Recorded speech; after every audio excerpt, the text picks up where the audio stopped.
Assalamualaikum warahmatullahi wabarakatuh. Bismillahirrahmanirrahim.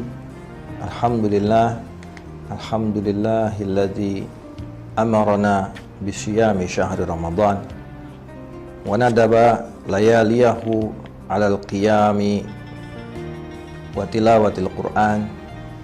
Wassalatu wassalamu ala man jaa khaira tarjuman Sayyidina Maulana Muhammadin wa ala alihi wa ashabihi dzawil fadli wal ghufran. Amma ba'du, subhanaka la ilma lana illa ma 'allamtana innaka antal alimul hakim. La haula wa la quwata illa billahil aliyyil azim. Pemirsa Ngebakul yang dirahmati Allah Subhanahu wa taala, kembali menyapa Anda semua di dalam channel kita ini, dan kali ini saya akan menyampaikan materi tentang rahmat, atau yang sering kita terjemahkan dalam bahasa Indonesia sebagai kasih sayang.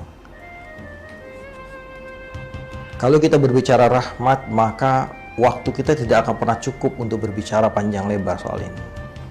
Karena inti ajaran Islam, bahkan Allah Subhanahu wa ta'ala mensifati dirinya dalam satu sifat, yang sifat itu menjadi inti daripada Al-Quran dan seluruh kitab-kitab yang pernah Allah turunkan, yaitu yang menjadi inti dari suratul Fatihah adalah lafaz Bismillahirrahmanirrahim, dengan menyebut nama Allah yang Maha Rahman dan yang Maha Rahim, di mana Rahman dan Rahim terakar dari satu kata, yaitu rahmat. Luar biasa. Padahal sifat Allah begitu banyak, yang kita tahu ada 99 dan masih banyak lagi. Tapi di dalam lafaz Bismillahirrahmanirrahim, Allah sematkan lafaz rahmat itu 2 kali. Rahman dalam pengertian rahmat yang umum, universal, dan Rahim adalah rahmat yang khusus, yaitu kepada kaum beriman, khususnya nanti di hari kiamat. Rahmat ini adalah juga misi yang dibawa oleh Rasulullah SAW. Ketika Rasulullah SAW mengatakan wa ma arsalnaka, Allah Subhanahu wa ta'ala berfirman dalam Al-Quran, wa ma arsalnaka illa rahmatan lil alamin. Tidaklah kami utus engkau wahai Muhammad kecuali sebagai rahmat bagi seluruh alam. Apa maknanya? Kehadiran Rasulullah adalah merupakan sebuah karunia besar, bukan hanya bagi umat Islam tapi bagi seluruh alam. Karena ajaran yang dibawa oleh Rasulullah, yaitu agama Islam dan kitab suci Al-Quran, adalah merupakan pedoman hidup yang perlu dipedomani dan betul-betul akan membawa kepada keselamatan, kebahagiaan dunia dan akhirat. Dalam kaitannya dengan rahmat itu, maka Rasulullah adalah pribadi yang rahim. Bahkan sifat rahimnya Allah itu kemudian disifatkan juga kepada Rasulullah. Dalam surat yang lain Allah mengatakan, Azizun alaihi ma anittum harisun alaikum bil mu'minina raufur rahim. Jadi sifat ini adalah sifat yang sangat penting yang harus ada. Dan seorang, kalau kita memandang pakai kacamata universal dalam bahasa kemanusiaan, tidak akan terwujud sebuah kemanusiaan di mana agama kita, agama Islam pun hadir untuk mewujudkan kesempurnaan kemanusiaan, kecuali dengan mengembangkan rahmat, yaitu kasih sayang. Kepada siapa? Kepada semuanya. Kepada orang-orang beriman, bahkan kepada semua makhluk Allah, kita pun bersikap lemah lembut. Termasuk kepada non-muslim yang tidak memusuhi agama kita. Semuanya pun sudah ditunjukkan dengan sangat baik dari ajaran-ajaran yang kita dapatkan. Sebuah hadis yang sangat terkenal, yang disebut di kalangan para pelajar hadis sebagai al-musalsal bil awwaliyah. Sebuah hadis yang selalu dibacakan oleh seorang guru ketika pertama berjumpa dengan muridnya. Hadis pertama yang dibaca adalah hadis yang diriwayatkan oleh Abdullah bin Amr, yang ditulis oleh Imam Tirmizi, Imam Abi Daud, dan lain-lainnya dalam kitab hadis mereka, yaitu hadis yang berbunyi, Ar-Rahimuna yarhamuhumur rahmanu tabaraka wa ta'ala irhamu man fil ardi yarhamkum man fis sama. Orang-orang yang berkasih sayang itu, orang-orang penyayang itu akan disayangi oleh Allah tabaraka wa ta'ala. Maka sayangilah yang ada di bumi, maka akan menyayangimu semua yang ada di langit, yaitu para malaikatnya Allah Subhanahu wa Ta'ala. Ini sebuah ajaran yang universal, bahkan ini diajarkan turun-temurun dari generasi ke generasi.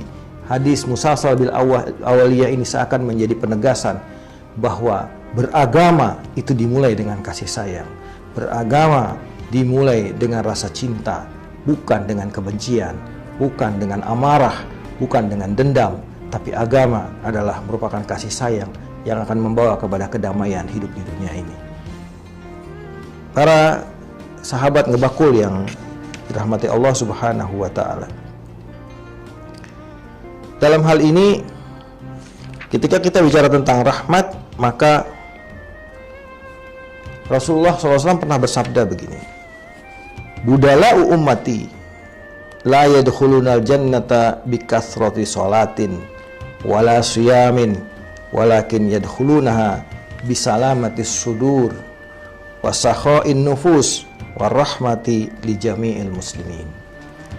Orang-orang terpilih dari umatku itu, mereka tidak masuk surga di lantaran banyaknya sholat dan banyaknya puasa, bukan banyaknya ritual ibadah mahdoh yang sunnah-sunnah, bukan, tapi mereka masuk surganya karena salamatus sudur, hati dada yang selalu bersikap positif dan lapang dan selalu memaafkan dan tidak memelihara satu sikap berburuk sangka kepada siapapun.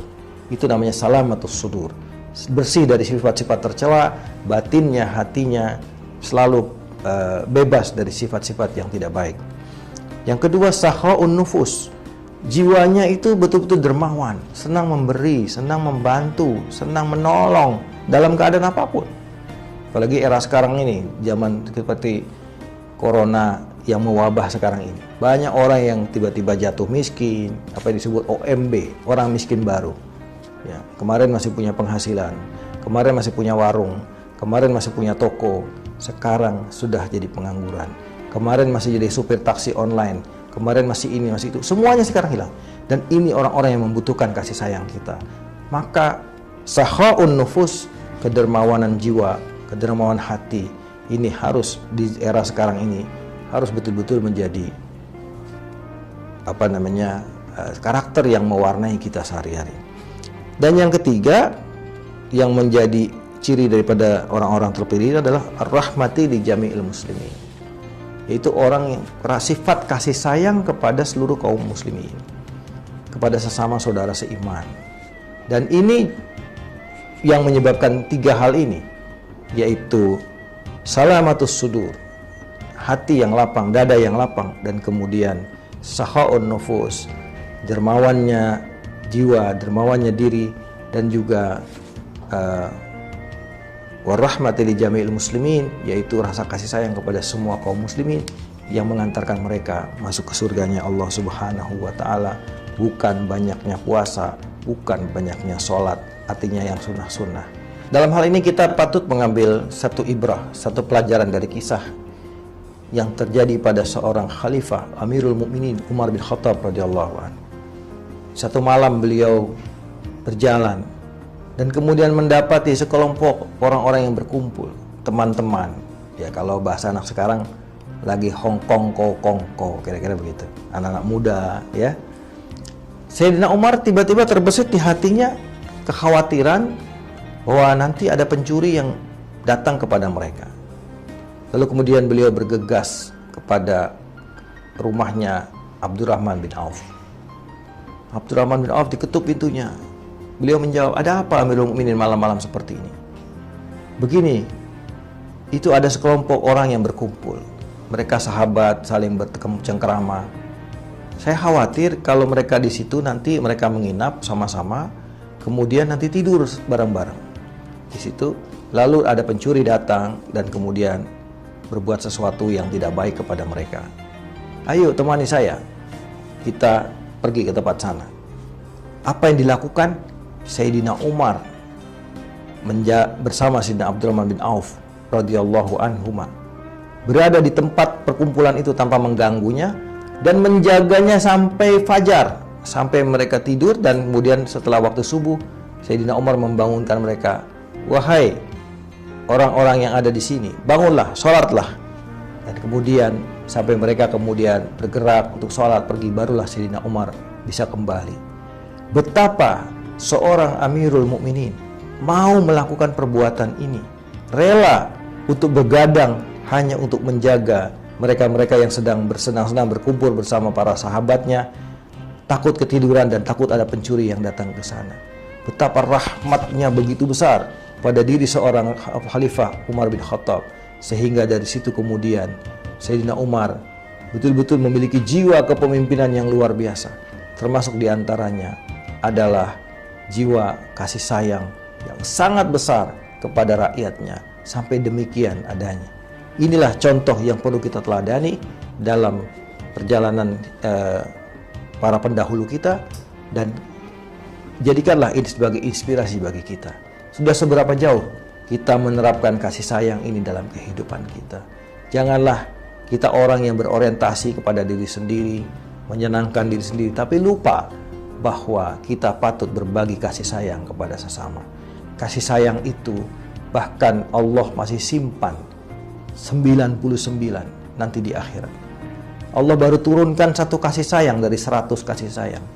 Dan dengan satu kasih sayang ini di dunia, seekor hewan, baik kuda maupun unta, tidak menduduki anaknya, atau hati-hati ketika mau duduk karena takut menduduki anaknya yang masih kecil, yang masih bayi. Demikian kasih sayang. Kita lihat kasih sayang binatang kepada anaknya, termasuk kasih sayang kita manusia, antara orang tua kepada anak, anak kepada orang tua, saudara kepada saudara, teman kepada teman, semuanya kasih sayang begitu besar. Ini baru satu kasih sayang rahmat yang Allah turunkan di dunia. Bagaimana nanti di akhirat? 99 kasih sayang akan Allah terapkan nanti di akhirat. Kenapa? Karena di akhirat nanti butuh banyak pengampunan, butuh banyak kasih sayang, banyak pendosa, banyak orang bersalah di hadapan Allah. Maka Allah siapkan kasih sayang itu untuk lebih banyak mengampuni, lebih banyak membebaskan mereka-mereka yang masih beriman kepada Allah dari dosa-dosa mereka, kemudian bersama-sama dimasukkan ke dalam surganya Allah Subhanahu wa Ta'ala. Demikian yang dapat kami sampaikan. Semoga kajian ini akan bermanfaat khususnya bagi sahabat Ngewakul semuanya, dan bisa menjadikan kita sebagai manusia yang penuh kasih sayang kepada siapapun, kepada sesama kita.